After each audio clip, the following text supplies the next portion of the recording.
The human mind has long been a battlefield, a stage for the clash of contradictory ideas. We often see history as a series of isolated events, a king, a battle, a law, without seeing the deeper spiritual current that binds them all. But what if all of history, all of human thought, is a single, grand, unfolding story? What if every contradiction, every conflict is not a failure, but a necessary step on the journey toward absolute knowledge? Today, we delve into the mind of a man who saw the universe not as a collection of static truths, but as a dynamic process of becoming. A philosopher who believed that the true meaning of reality is not found in a single moment, but in the entire sweep of history itself. Join us as we navigate the complex yet breathtaking landscape of thought with G.W.F. Hegel to discuss his masterpiece, Phenomenology of Spirit, and the long, winding journey to self-realization. George Wilhelm Friedrich Hegel was born in Stuttgart, Germany in 1770, a time when Europe was in the midst of the Enlightenment and the dawn of Romanticism. A quiet and diligent student, he developed a profound love for philosophy, history, and classical literature. After completing his studies, he worked as a private tutor, all while meticulously developing his own philosophical system, which was a response to the great thinkers who came before him, particularly Kant. Hegel's life coincided with the Napoleonic Wars and the birth of a new political order, events that he saw not as random occurrences, but as expressions of a deeper historical logic.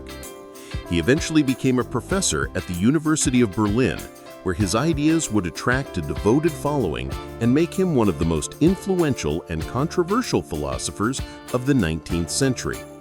His work, while notoriously difficult to read, has had a profound impact on everything from Marxism to existentialism. Our conversation today will be centered on G.W.F. Hegel's monumental work, Phenomenology of Spirit.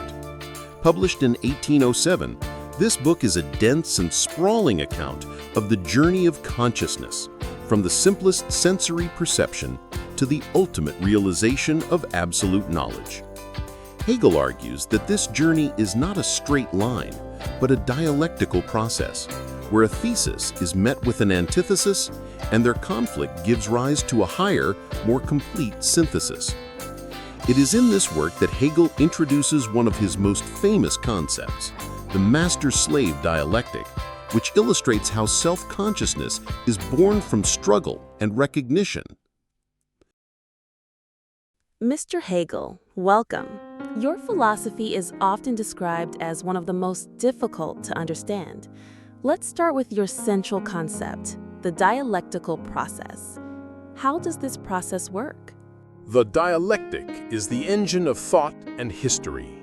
It is a three-part movement: a thesis, an idea or state of being; an antithesis, the contradictory idea or state; and a synthesis, a new idea that resolves the conflict of the first two, yet contains elements of both.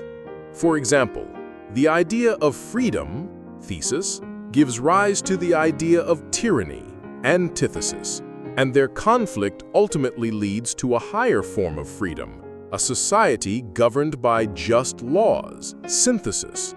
This synthesis then becomes a new thesis, and the process continues. You apply this to the development of human consciousness. How does a person's consciousness develop through this process? Consciousness begins in a state of immediate certainty where it believes it knows a simple, independent object. But it discovers this is not enough. It must move to a more complex state, which it finds in its own self-consciousness. But even that is not enough. To truly be self-conscious, it needs to be recognized by another self-consciousness. This leads us to the master-slave dialectic. Can you explain that famous concept? Two consciousnesses meet. Each seeks to be recognized as a free and independent self, and each must risk its life to do so. A struggle for recognition ensues. One prevails, becoming the master. The other submits, becoming the slave. The master enjoys the immediate satisfaction of being recognized, but it is an empty recognition, for it comes from a being he has not recognized as an equal. The slave, meanwhile, is forced to work on the master's world. Through his labor, the slave begins to impose his own will on nature.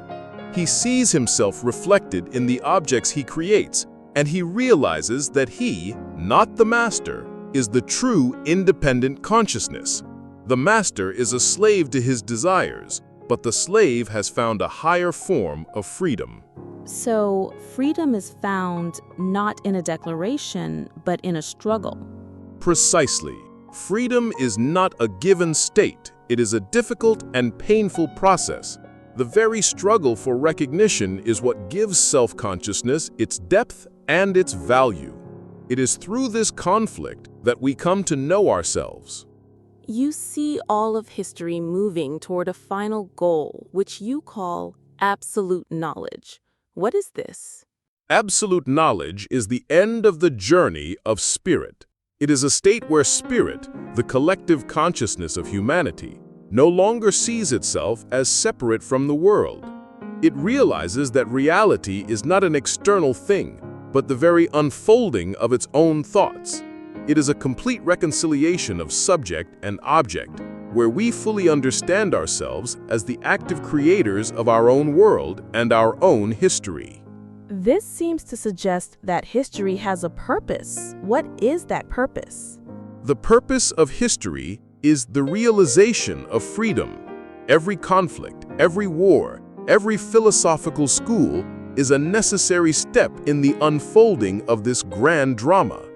It is a rational process, and though it is filled with terrible and tragic events, it is all moving toward a final rational conclusion. History is the march of spirit toward freedom. You believe that the state is the highest expression of the spirit on earth. What is the role of the state in your philosophy? The state is the embodiment of the objective, rational spirit. It is where a people's subjective freedom is reconciled with the objective laws of the community. It is the institution that allows a people to achieve true freedom by acting in accordance with the collective will. It is not an enemy of liberty, but its highest expression. What is the relationship between the individual and the state? The individual finds his true freedom and identity not in his own private interests, but in his willing submission to the laws of the state. It is in serving the collective that a person's life gains a higher, more rational meaning. A man without a state is a man without a true history. Your philosophy has been used to justify both liberal and authoritarian ideas. Why do you think this is the case? My philosophy is a mirror. What a man sees in it depends on his own prejudices. Those who see the state as the highest expression of freedom will use my ideas to justify a strong paternalistic state. Those who see the struggle for freedom as the highest ideal will use my ideas to justify revolution. I am not a simple ideologue, I am a philosopher of history, and I have simply shown that the truth is always a complex, contradictory process. How would you distinguish your philosophy from that of your contemporary, Fichte? Fichte believed that the ego was the ultimate reality. I believe that this was only a starting point. The ego, in its search for itself, must move beyond its own subjective certainty and find itself in a relationship with the world, with other people, and with the collective spirit. My philosophy is a journey from the subjective to the objective, and finally to the absolute. You wrote about a phenomenology of spirit. What does this mean? It is a science of the experience of consciousness. It is a description of the various stages that a person's mind goes through in its journey from a simple, unthinking awareness to a final, absolute self-knowledge. It is a kind of psychological history of humanity. You believe that history had come to an end with the Napoleonic Wars. What did you mean by this? I meant that the essential struggle of history, the struggle for freedom and recognition, had found its final rational form in the modern state. This is not to say that events would cease to happen. It is to say that the fundamental principles of history had been discovered. The essence of the story had been told.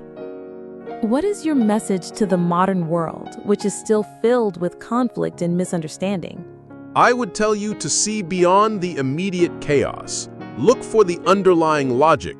The conflicts you see are not random. They are a necessary part of the dialectical process.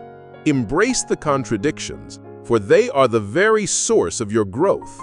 And remember that true freedom is not the absence of struggle, but the understanding of your own place within the great unfolding journey of spirit. In our time, we see a rise in populism and nationalism, which often claim to represent the will of the people. How does this relate to your idea of the state as the highest expression of spirit? I would say that populism and nationalism are a confused and often dangerous form of the state. They are an attempt to create a unified state, but they do so based on a false and emotional idea of a collective identity. The true state, the rational state, is not based on blood or on race. It is based on a shared commitment to the laws of reason and a shared understanding of the collective good. A state that is based on mere emotion is a state that is doomed to fail. If you were alive today, what would be your perspective on the debates surrounding cancel culture, where people and institutions are attacked for violating a certain set of social norms? I would say that it is a form of the tyranny of the masses. It is a passion of the moment that seeks to tear down individuals and institutions without any regard for due process, for tradition, or for the long-term consequences. It is a symptom of a society that has lost all sense of grace and humility. I would advise a society to be cautious of this and to remember that the wisdom of ages is a far more reliable guide than the passions of the day. Closing reflections and summary. And so our dialogue with G.W.F. Hegel concludes. His philosophy is a profound and ambitious attempt to find meaning in the chaos of history. He shows us that our consciousness is not a static thing, but a dynamic process of growth through conflict. He reminds us that the struggle for recognition is what makes us human, and that the path to freedom is a long, difficult, but ultimately triumphant journey of self-realization. Hegel's legacy is a powerful and challenging one. He taught us to look at history not as a collection of random events, but as a rational, purposeful process. His work inspires us to see our own lives, our own ideas, and our own conflicts as part of a grander, more meaningful narrative. Thank you for joining us in this exploration of ideas, and until our next conversation, remember that the only way to find yourself is to get lost in the journey.